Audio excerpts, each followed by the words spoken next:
रावण हनुमान जी से तक नहीं जीत पाया, राम जी से तो दूर की बात है, रावण कंस हनुमान जी से नहीं जीत सकता। जब राम जी वहां युद्ध कर रहे थे, चल रहा था, तो रावण सबसे ज्यादा परेशान था हनुमान जी। तो एक बार रावण हनुमान जी के सामने ताल ठोक के गया, बोले चलो एक एक मुक्का की हो जाए। हनुमान जी बोले मतलब?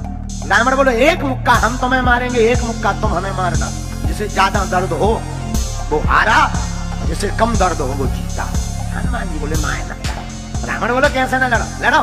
हनुमान जी बोले ज्यादा खुजली हो रही, गला नहीं मारना तो लड़ो। हनुमान जी बोले पहले तुम मारो। रावण बोलो नहीं पहले तुम मारो, हम दशानन हैं। हनुमान जी बोले कहूँ हमने मसक दो, तुम पर दोबारा मार भी लायक ना बची, जब खुजली बनी रहे। एक काम करो पहले तुम मारो। रावण बोलो नहीं तुम मारो, हमें जानते नहीं, हम दशानन है। चलत दशानन डोलत अपनी, जब हम चलते हैं तो पृथ्वी डोलती है। हनुमान जी बोले तुम तो चलते हो तब पृथ्वी डोलती है, हमारे तो सरकार के भैया बोलते हैं तब पृथ्वी डोलती है। रावण बोलो बात तो सही है, बात गलत नहीं कह रहा बानर। रावण बोलो तो अच्छा ले भाई बंदर तैयार हो जा। हनुमान जी बोले 10 कंदर हम तैयार। अब भाई जी बोले बंदर, हनुमान जी श्रीमान थोड़ी कहेंगे। तो रावण ने मुक्का बनाया। रावण को लगा हमें ऐसा मुक्का मार दे, क्योंकि पूरा खेल तो यही बानर बिगाड़े हैं, ये मुक्का में मूर्छित हो जाए, 10-15 दिन के लिए हॉस्पिटल पहुंच जाए, हम युद्ध जीत जाएंगे। तो रावण ने मुक्का बनाओ, और मुक्का भी बड़ो गजब को, रावण के 10 सिर 20 हाथ को मुक्का बनाओ। एक जने हनुमान जी के कान में पहुंचे, डर नहीं लग रहा? हनुमान जी बोले क्या डर, चुप रहा। हनुमान जी बोले हमें क्या डरना, डरे रावण। रावण ने 20 मुट्ठी का मुक्का बना करके पीछे तक गया। हनुमान जी दोनों पैर फैलाकर जय श्री राम कह के सीना तान कर खड़े हो गए। रावण दूर से भागता भागता आया, मुष्टिक का प्रहार हनुमान जी के छाती पर दिया। हनुमान जी थोड़ी ऐसे फड़फड़ाए, ठीक होकर फिर खड़े हो। रावण को तो लगा जिस हिसाब से हमने मुक्का मारा बानर गिर जाना चाहिए। हनुमान जी को ज्यों के त्यों खड़े। रावण बोलो क्या तुम्हें चक्कर नहीं आ रहा है? हनुमान जी बोले नहीं। रावण बोलो आंखों के सामने कालापन नहीं छा रहा? हनुमान जी बोले बिल्कुल नहीं, हमें तो ज्यों का त्यों दिख रहा, और पिक्सल बढ़ गया। रावण बोलो सीना में तुम्हें धुका धुका नहीं हो रही? हनुमान जी बोले नहीं। अच्छा दर्द? हनुमान जी बोले बिल्कुल नहीं, और हार्ट बीट बढ़िया चलता है। रावण सोचन लगू इतना तेज मुक्का इन्हें कछु जरूरी है, बंदर बहुत बल।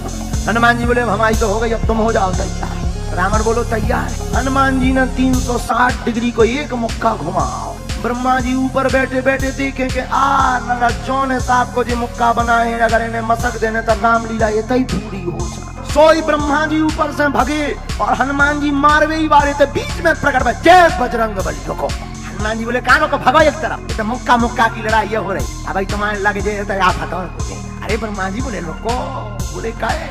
बोले जौन साहब को तुम 360 डिग्री को बनाए हो, ई को अगर तुम्हें मसक देना तो कौन ने बचने?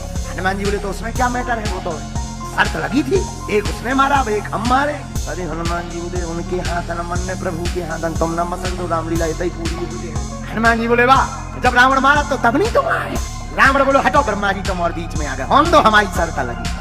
ब्रह्मा जी चारों मुड़ एक तरफ करके बोले जौन हिसाब को भाई साहब बनाए हैं खा के देख लो, तेरे ही हो जाए जल्दी।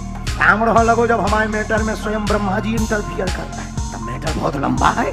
धीरे से कान में रावण को बोले तना के साइज घटा दे, इतना तेज नहीं, साइज घटा दे। बोले वही यहाँ तो हम अब ब्रह्मा जी देखो भाई हनुमान जी इतने में कम करो। हनुमान जी बोले कैसे कम करो? कौन? उसने तो दौड़ लगा कर मारा था, हम तो खड़े ही खड़े। बोले तई में तो इनकी हड्डी नहीं बची है, कम करो। हनुमान जी ने 360 से तना के 100 कम करो। अब ब्रह्मा जी ने तना दे, बोले अबे रुको इतना तना कौन? रावण बोलो अब इतने में कछु हुई है? ब्रह्मा जी बोले ज्यादा अगर होता हम भाग जाइए, तो देख लो तब। हाँ भगवाना इतने में क्या हुई है? ब्रह्मा जी बोले इतने में भी प्राण तो तुम्हारे 10-15 दिन कोमा के बाद चली जाए। रावण बोलो तो तनक और घटवाओ। ब्रह्मा जी बोले तनक और का। हनुमान जी बोले नहीं तनक। अब हनुमान जी ने अब ठीक है। ब्रह्मा जी ने आंखें बंद करी, बोले 4-6 दिन युद्ध रुकोड़ा ने कैसे ये खाद से मत पाऊंगे। रावण बोलो इतने में भी? बोले का ज्यादा गुस्सा ज्यादा तो चढ़ी होता है बता। रावण तो तनक और कम कर, 1-2 दिन युद्ध रुक जाएगा, राम जी ज्यादा दिन तक रहेंगे। हनुमान जी ने ऐसा मौका अब नहीं कम होगा। ब्रह्मा जी बोले अब लगो।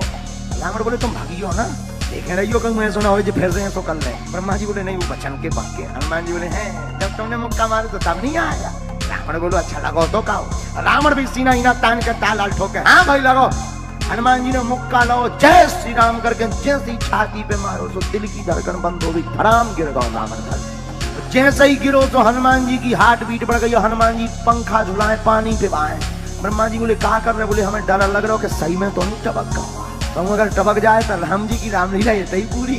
थोड़ी देर बाद जब रावण जगा तब ब्रह्मा जी ने कहा रावण तुम हो वीर, हनुमान जी है महावीर, राम जी है रघुवीर। परम भक्ति मता देवी, जिसका नाम था त्यागमयी, जाति से भिलनी। उसका पति था बड़ा सरल सीधा साधा, वन में निवास करते थे। उनके घर के नजदीक थोड़ी दूरी पर वन में एक शिवालय था, टूटा फूटा। कभी कभी वो जाते, दर्शन करते। एक दिन इसके पति ने कहा कि तुम्हें लगता नहीं मंदिर बहुत दिनों तक कोई जल चढ़ाने नहीं आता, शिव जी की पूजा करने नहीं आता, कुछ अपन लोगों को करना चाहिए। तो पत्नी ने कहा महाराज मैं कहना चाहती थी पर संकोच बस नहीं बोल पा, उतना दूर जाना बड़ा मुश्किल है, थोड़ा दूर है, आप शिव जी को लाओ। तो उसका पति थोड़ा बलशाली था, हट्टा कट्टा। तो शंकर जी की बड़ी सी पिंडी कंधे पर उठा कर ले आया, घर ला के रख लिया। रास्ते में एक गुरुदेव मिले, एक संत मिले, उनको प्रणाम किया। महाराज हम जा रहे हैं, शिव जी को ले जा रहे हैं, कोई पाप तो नहीं लगेगा। दोनों पति पत्नी ले जा रहे थे। महात्मा ने कहा कोई पाप नहीं, पर एक काम करो, ले तो जा रहे पर नियम करना। महाराज क्या नियम है? भस्म लगाना, बिल्वपत्र चढ़ाना, रोली तिलक लगाना, जल चढ़ाना। हम लोग ये आरती गाते हैं पर प्रायः आप लोगों को सुनकर आश्चर्य लगेगा, ये कोई आरती नहीं है, ये भोले बाबा के स्वरूप के वर्णन की स्तुति है। इसमें कर्पूर गौरम, ये जो कपूर जैसा रंग है ये भोले बाबा का है। कर्पूर गौरम करुणावतारम, भोले बाबा इतने करुणावतार हैं, इतने भोले हैं कि इनका नाम भी भोले पड़ गए। संसार सारम, संसार के सार। भुजगेंद्र हारम, भुज माने भुजगेंद्र मतलब नाग, नाग का ही जिनके गले में हार है, तो भुजगेंद्र हारम। सदा वसंतम, सदैव मौज में रहते हैं। तो तुम ले जा तो रहे हो। गुरुजी ने कहा एक काम करना, भस्मी लगाना, बिल्वपत्र चढ़ाना, जल चढ़ाना, तिलक लगाना, आरती करना, नियम ना टूटे वरना पाप लगे। गुरुदेव जो आपकी आज्ञा। त्यागमयी भीलनी और उसका पति दोनों शिव जी को लाए, घर में पधारना कर दी, रख लिया। अब तो रोज पूजा करता, पति रोज भस्म लाता, पत्नी रोज भस्म लगाती, बिल्वपत्र चढ़ाती, पंचाक्षर मंत्र। पंचाक्षर मंत्र मतलब ओम नमः शिवाय, ये पंचाक्षरी मंत्र। महादेव के गीत गाते, हर हर महादेव शंभु। एक बार एक घटना घटी, रात हुई, बरसात का मौसम, बरसात में जोर की बारिश हुई। सुबह हुई, दोनों ने जल चढ़ाया भोले बाबा को, भस्म के लिए पूरे जंगल में भागा और सब गीला हो गया। शमशान मरघट की जितनी राख थी बह गई। मनहीन करके वापस लौटा। गुरुदेव भी मिले रास्ते में, गुरुजी आज भस्म नहीं है, क्या करें? गुरुजी ने कहा कोई बात नहीं। घर पर आया, पत्नी को बताया भस्म नहीं है, आज क्या चढ़ाऊं? पत्नी ने पति के भाव को पढ़ लिया कि भस्म के बिना इन्हें लग रहा पूजा अधूरी, इनका मन हीन है। तो पत्नी ने हाथ जोड़कर कहा बुरा मत मानो और आप परेशान मत हो, एक काम करो मैं अभी व्यवस्था करती हूँ। झोपड़ी बना रखी थी, गरीब थे, जंगल में रहते थे। झोपड़ी का पूरा सामान, बारिश तो बंद हो गई थी, घर के बाहर रखा। झोपड़ी की घास फूस निकाली, घास फूस लकड़ी जितनी झोपड़ी की लगी थी सब निकाली। दिया सलाई, आगी जलाने के लिए सामान निकाला और कपड़े पहन करके उस घास फूस की लकड़ियों पे बैठ गए। पति ने कहा ये क्या कर रही है? बोली महाराज तुम सोचना, तुम्हें हमारी सौगंध है, तुम इस लकड़ियों में आग लगा दो, मैं इस लकड़ियों पर बैठी हूँ, मैं जल जाऊंगी, मेरे जलने के बाद जो भस्म निकले ना उससे महादेवों को विभूति लगा देना। पति की आंखों में आंसू आ गए कि तू बड़ी बड़ी भाग्यशाली है, लेकिन ऐसा मत कर, तुझे छोड़कर तू मुझे छोड़कर जाएगी तो मैं कैसे पूजा करूंगा? पत्नी कहती रोना नहीं, चुप हो जाओ, ये भी मत सोचो, मैं भाग्यशाली हूँ, मैं जीते जी या मरने के बाद किसी काम में तो आने वाली नहीं, कम से कम भोले बाबा को भस्म लगाने के काम आ जाऊं तो ये मेरा सौभाग्य है। पत्नी ने सौगंध रख दी, मेरी बात मानो तुम आग लगाओ।